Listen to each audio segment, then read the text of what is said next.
चलो बच्चा, अभी हम आगे स्टार्ट कर रहे हैं 14 नंबर का सम, जिसमें दिया हुआ है Ali Baba Limited issue 18,000 12% debenture at a face value of 100 as on 1 April 2017। तो ये हमें दिया गया है, डेट दी हुई है 1 अप्रैल 2017। आपको इतनी इंफॉर्मेशन है और इशू किए गए। Interest on this debenture paid on September 38 September and March. तो आप बोलोगे सर हमारे ईयर के बीच में ही है, तो कोई प्रॉब्लम नहीं होगा। पास journal entry in the books of our transaction in the year ended on 31st March 2018 assuming income tax rate is 20% for the calculation। तो बच्चा सबसे पहले स्टार्ट करते हैं, इशू की बात करते हैं। तो पहला जो पॉइंट है वो आपको डेट के साथ लिखना पड़ेगा। तो आप बोलोगे सर यहाँ पे जो है in the books of Ali Baba limited वो लिखना पड़ेगा आपको, और यहाँ लिखेंगे 1/4/2017। अब जब लिखोगे तो बैंक अकाउंट क्या होगा, तो बैंक अकाउंट डेबिट होगा, और क्रेडिट क्या करोगे, तो आप बोलोगे सर क्रेडिट जो होगा वो 12% debenture application and allotment account credit होगा। कितने में इशू किया गया है, तो आप बोलोगे सर देखो कुछ इंफॉर्मेशन तो ऐसे मतलब एक्सेस या कम में तो है ही नहीं, सिंपल दिया हुआ है।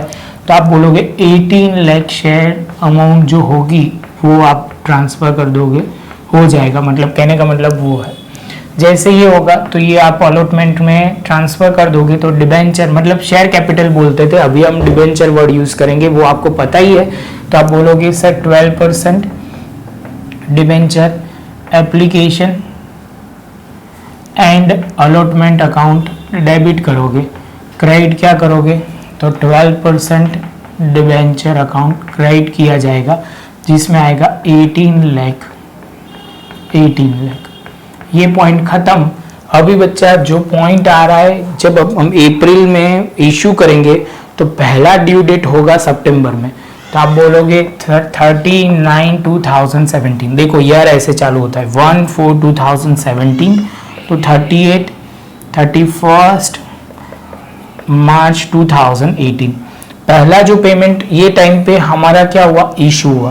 पहला जो आएगा वो 30/9 पे आएगा 2017, और दूसरा आएगा 31/3/2018। दो टाइम पे हम इंटरेस्ट पेमेंट करने वाले हैं। तो सबसे पहला जो शुरू करता है वो आपको अमाउंट के साथ लिखना भी पड़ेगा। कैलकुलेशन हम कर लेते हैं इसमें। 18 लाख इंटू, आप बोलोगे सर 12% है, इंटू 6/12। तो ये ध्यान में रखना है बच्चा, थोड़ा आपको मिटाना है तो ये लिख लेना। तो यहाँ पे आप बोलोगे सर यहाँ पे हम करते हैं तो इंटरेस्ट कैलकुलेशन, तो 18 लाख इंटू सॉल्व करेंगे तो हो जाएगा कितना, 1,08,000 हम हर 6 मंथ में पेमेंट करेंगे, जिसमें टैक्स रेट है 20%। तो आप बोलोगे सर TDS वो कैसे होगा, 1,08,000 इंटू 20% करके सॉल्व करोगे तो आप बोलोगे 21,600 आपको TDS पेमेंट करना पड़ेगा। तो बच्चा ये जो हमने लिखा वही हम प्रॉपर कैलकुलेशन के साथ लिखेंगे।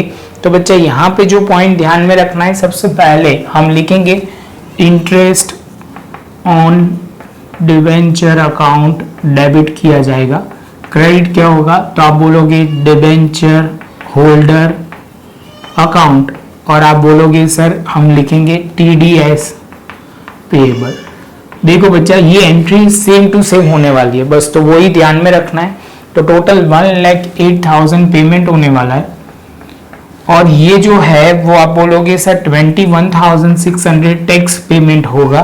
तो बाकी का माइनस करके लिख देते 1,08,000 माइनस 21,600, तो 86,400 हम बोलेंगे आपको टोटल पेमेंट करना है वो डिबेंचर होल्डर को। अभी बच्चा ये मैं कंबाइन एंट्री लिख रहा हूँ ये दोनों की। तो यहाँ पे हम लिखेंगे 39/2017।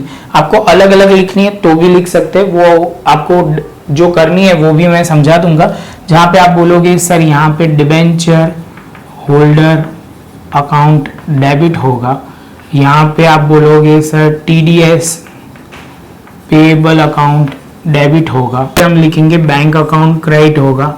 तो यहाँ पे आप बोलोगे 86,400 21,600 एंड आप बोलोगे 1,08,000 क्रेडिट होगा।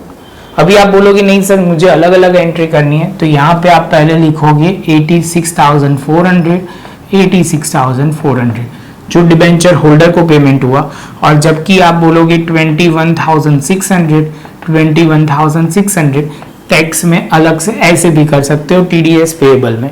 अभी ये सब खत्म हुआ, ये 30 सितंबर को खत्म हुआ। अभी मार्च में दूसरी बार पेमेंट हो रहा है, 31 मार्च 2018 में पेमेंट हो रहा है बच्चा।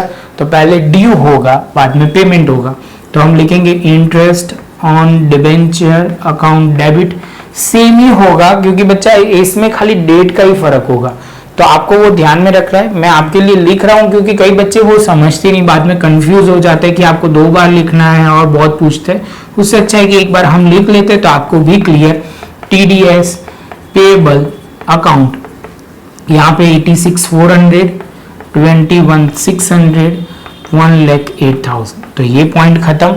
उसके बाद दूसरे वाले में आप लिखोगे 31/3/18, सेम एंट्री जाएगी, वो आपको लिखनी है। मैं यहाँ नहीं लिख रहा क्योंकि मुझे एक और एंट्री भी लिखनी है। आप बोलोगे सर ईयर एंडिंग पे एक एंट्री आपको लिखना पड़ेगा क्या? 31/3/2018, जिसमें आप बोलोगे statement of P&L account, profit and loss account debit करोगे, और यहाँ पे बोलोगे इंटरेस्ट ऑन डिबेंचर क्रेडिट करोगे। तो आप बोलोगे सर इसमें जो अमाउंट आएगी, जो ध्यान में रखना है वो अमाउंट बहुत सिंपल है।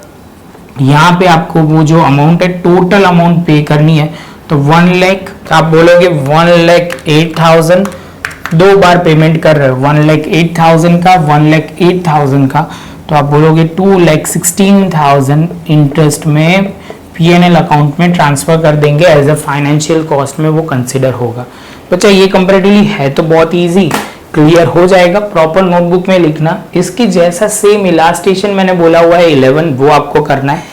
पॉइंट यहाँ पे टीडीएस का इतना टफ नहीं है कैलकुलेशन में। मुझे एक और पॉइंट मुझे लगा 12% कैसे आया, तो वो डिबेंचर के आगे लिखा था, और 6% कैसे आया 6/12, क्योंकि साल में 2 बार पे कर रहे, 6 मंथली, तो 6/12 आया। बस वो पॉइंट ध्यान में रखना है, और कोई पॉइंट नहीं है। बस ये मुझे लगता था कि मुझे बोलना चाहिए। दूसरा बच्चा, ये प्रेजेंटेशन में मैंने प्रॉपर लाइन ड्रॉ नहीं की, आपको वो ड्रॉ करना पड़ेगा, तब भी जाके आपको प्रॉपर मार्क मिलेंगे।